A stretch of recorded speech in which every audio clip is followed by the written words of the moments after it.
we're told pretty much constantly, right, that kindness, harmony, just being nice. It's a foundation. Yeah, it's the bedrock of how we're supposed to interact. We teach our kids to be polite. We try to avoid conflict at work. We tell these little lies to keep the peace. It just feels right.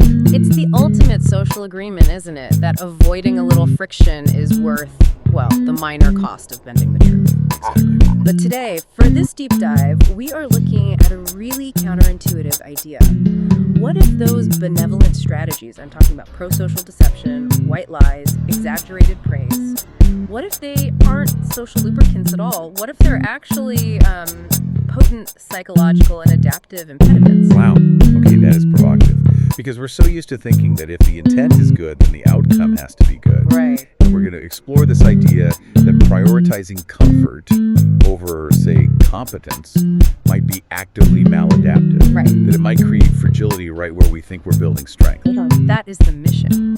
We've synthesized sources that argue these seemingly harmless acts fall under this bigger umbrella of pathological altruism, where the urge to help just overrides the need for truth. And we're going to trace this through time. We are. We've got a fantastic framework for you. We're going to move across 3 completely different landscapes, starting with the evolutionary pressures of our deep past, then through historical and philosophical critiques of trust, and finally we'll land in contemporary psychology and even neurobiology to show you why this problem is so persistent. And by the end, you'll see that the cost of being too nice isn't just, a bit of awkwardness. It can be catastrophic for everyone involved. Okay, let's do it. Ready to unpack why that instinct to be kind might actually be an evolutionary trap. Let's go way back.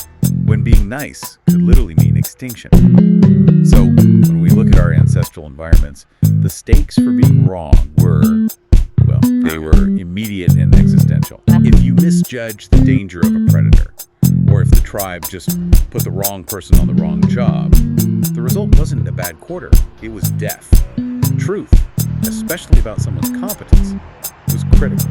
And this is where we can pull in a really fascinating concept from decision science. Okay. It's called signal detection theory. Usually, it's used to understand how we detect faint signals amidst a lot of noise. Think about trying to find a radio station or hearing a smoke alarm through a wall. Got it.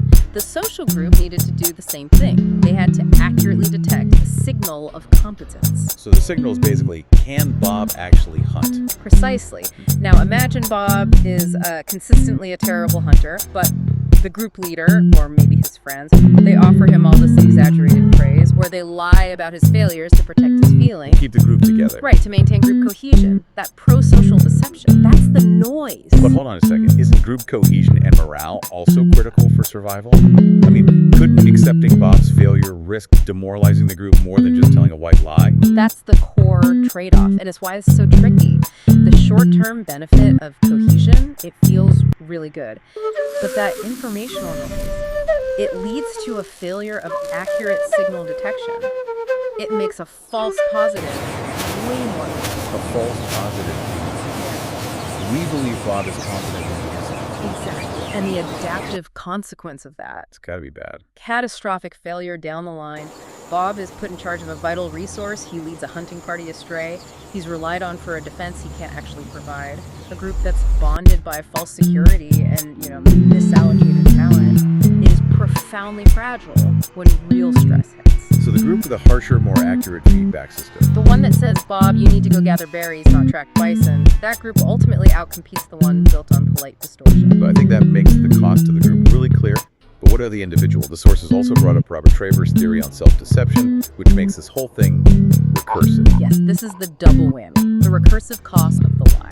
So you're not just lying to the group, you're lying to yourself. So you could be a better liar. That's the theory. The primary adaptive function of self-deception, according to Travers, is to better deceive others. If you genuinely believe you're capable, your body language, your tone, all your cues will broadcast confidence. It makes your deception more persuasive. So if Bob keeps being told he's a great hunter, he's starting to believe it himself, which then makes him even better at convincing others he's great, even when he's, objectively terrible. Exactly. But the maladaptive consequence for Bob is a profound detachment from reality. He's shielded from the accurate self-assessment he needs to actually grow. He never gets better. He never practices, never adapts, never learns. He becomes increasingly fragile, handicapped by his own self-deception, which was all fueled by the group's kindness in the first place. It's a tragedy built on good intentions. The big takeaway here from this evolutionary lens is that cohesion built on distortion is just. It's fundamentally expensive. It's a short-term survival trick that guarantees long-term failure when things get tough. I completely follow the evolutionary logic. I mean, survival and resource allocation demand brutal honesty. But our societies today are built on complex cooperation, not avoiding saber-toothed tigers. Right. So does the cost of niceness persist when we move into philosophy and history? It really feels like society needs those social lubricants to function. That's the common utilitarian argument, isn't it? A little lie to save the day, to ease a conversation, is worth the cost. But when we shift into the historical and philosophical realm, the debate changes. It moves from survival fitness to moral and societal integrity. And nobody argued against the white lie more forcefully than Immanuel Kant. Nobody. Okay, so what was Kant's deal? His deontological imperative against lying. Because for most of us, lying to save feelings is fine is a core social rule. Kant's position on this was, it was completely absolute. No wiggle room at all. None. For him, lying is always morally wrong. Full stop. It doesn't matter what the consequences are. Wow. Because it fundamentally violates human dignity. The moment you lie to someone, you are treating them merely as a means to an end. You are manipulating their reality for your own benefit. Even if that benefit is just your own comfort in avoiding a hard conversation. Especially then. You're reframing their world for them. And if I lie to you about your performance to keep you from being upset, I am deciding that you are fundamentally incapable of processing the truth. I'm stripping you of your dignity as a rational person. Precisely. You are removing their moral autonomy, their ability to make rational decisions based on an accurate picture of the world. Kant saw these pro-social lies, even the tiniest ones, as inherently corrosive. They undermine the very foundation of mutual respect that a complex society needs to function. It's systemic corruption, starting with one simple interaction. And this philosophical suspicion about superficial comforts, it's all over history. Francis Bacon, centuries before Kant, was also deeply wary of anything that wasn't pure truth. Bacon was obsessed with it. He asserted that truth is a pearl and a naked and open daylight. He valued its clarity, and he saw these little mixtures of falsehood as, base. And it wasn't just a moral thing for him, was it? No, it was practical. He saw truth as essential for economic progress. In a world of emerging commerce and early science, inaccurate information about capability or goods, even if it was given kindly, it misallocated capital, it bred inefficiency, and it just stifled progress. We also see this erosion play out on a really personal and tragic level in literature. Yeah. The sources highlighted Machado de Assis's Dom Casmurro. Oh, that novel is a perfect literary case study on this. The whole atmosphere of suspicion is fueled by these layers of polite convention and the inability of characters to just have a direct, honest conversation. And it destroys the relationship at the center of the book. Utterly destroys it. Those social lubricants of polite society completely fail. They lead to this profound personal tragedy that's just rooted in mistrust and paranoia. It shows how ambiguity, even if it's kindly intended, acts as a poison to intimacy. And before we leave this historical section, there was a fascinating real-world experiment that sounds exactly like pathological altruism. The 18th century European cult of sensibility. Yes, this was a cultural trend, especially among the elites, where emotional delicacy was prioritized above absolutely everything else. The people were engaging in exaggerated praise. They were terrified of delivering or receiving any form of criticism. It would result in these dramatic swooning fits or emotional breakdowns. So what did this historical experiment in relentless niceness actually produce? Well, it created an emotionally fragile population that was prone to decision-making paralysis because any real critique had to be wrapped in so many layers of reassurance that it became meaningless. And it bred vulnerability. Massive vulnerability to manipulation. People became susceptible to these emotional Ponzi schemes where the currency was just extravagant, often false praise. They were exchanging inflated self-concepts instead of honest connection. It proves that when a culture prioritizes emotional cushioning over truth, it produces a brittle, easily manipulated population. Okay, so it's clear this problem isn't new. It has evolutionary roots, and it has these deep historical and philosophical costs. But let's fast forward to today. What does modern psychology, what does neuroscience tell us? Is there a measurable physical cost to our brains when we either engage in or receive too much niceness? Absolutely. The contemporary context gives us the most detailed evidence of measurable harm. We can start with a concept from Evelyn Summers called the tyranny of niceness. The tyranny of niceness. It describes the cultural pressure we all feel to prioritize pleasant, superficial interactions, which, ironically, leads to chronic suppressed conflict and just severe communication breakdowns. And this cultural pressure shows up in a specific personality style, right? Unmitigated communion. Yes, which is characterized by an excessive, almost frantic focus on meeting the needs of others, often at the total expense of your own. It's pathologically focused on avoiding anything negative.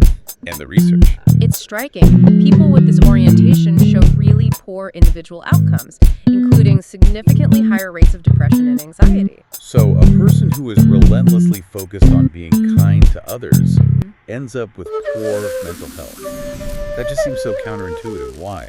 Because they lack the tools to assert their own boundaries, and critically, they can't receive the honest, sometimes painful input they need for accurate self-correction. They live in a state of chronic suppression, internalizing every conflict while being insulated from the truth about their own behavior. Speaking of the measurable cost, the neuroscientist Sam Harris argues so forcefully against white lies.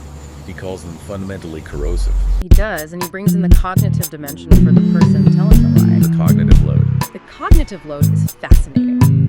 Harris points out that every lie, even a small pro-social one, requires this ongoing mental effort to maintain. It's a kind of mental bookkeeping. You have to remember what you said, who you said it to. And maintain consistency.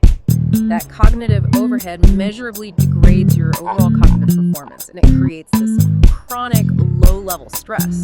You are literally making yourself less sharp by choosing to be nice.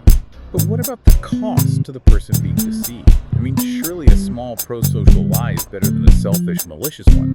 Harris argues the difference might not be as great as we think. Pro-social lies prevent true intimacy because there's this distance of inauthenticity. And when they're discovered, which they usually are, they damage trust catastrophically. Why more so than a selfish lie? In some ways, because the recipient questions why you felt they needed that protection. It suggests you view them as incapable of handling reality, which is just profoundly infantilizing. It's insulting. This brings us right to the core biological need for truth. Neurocognitive calibration.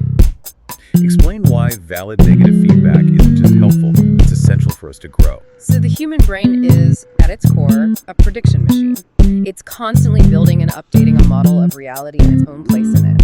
And to keep that model accurate, it needs feedback loops, it needs error signals. Okay. When you get an outcome that's, well, worse than you expected, when you fail at something, a very specific, almost immediate signal gets triggered in your brain. And they call it the dopaminergic pause. The dopaminergic pause. Yes. It's the brain's way of saying, wait, update the model. Your prediction was wrong. You need to adapt your behavior. It is the engine of learning.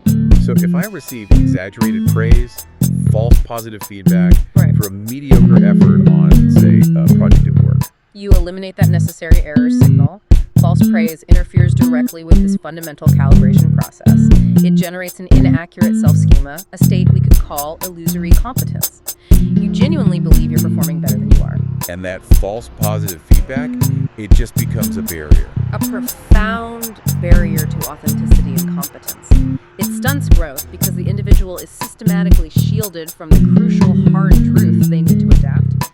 They just stop receiving the signal that they need to work harder. And we have seen the devastating results of this exact phenomenon played out on a massive societal scale with the self-esteem movement. We really have. This was a giant social experiment, especially in education, with policies focused on constant positive feedback, participation trophies, grade inflation, all of it aimed at boosting self-esteem.